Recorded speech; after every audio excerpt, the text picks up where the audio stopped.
Бул кайрылуубуздун себеби мошенниктерге ушунча жылдан бери алданып келатабыз да.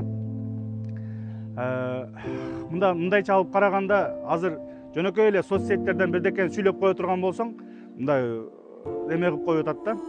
Камап, тияка апарып, бияка апарып. А биздин элдин немесине тагдырына келгенде балта чабылып эле ушу чекеде эле туруп калып атабыз да. Чын-чынына келгендечи.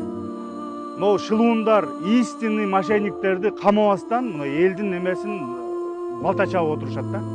Именно мына Чунуев деген эме, Кулмурзаев деген эме, бу канчалаган мына миллиондогон акчаларды жеп кетип атат.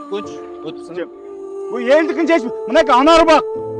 Ошол эле мына өскөн ордо бизден кийин башталган. Биз уже документтер тапшырып, канча жылдан кийин уже тапшырып башташкан.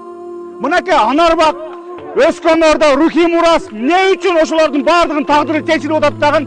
Эмне көзүңөргө локация көрүнүп калдыбы? Локация нормальный жер. Центральный, центрге жакын жер. Ошон үчүн көрүнүп калдыбы? Чечперсин. Мына мыйзам чегинде мыйзам, мына гарант Конституции президент урматтуу Садыр Нуркожоевич. Мына эл сизди ушунчалык мен именно ошо президенттик немеге аттанганыңызда колдо берген киши мен болгом. Гарант Конституции сиз коргоп бериңиз, биздин эмебизди, укугубузду коргоп бериңиз.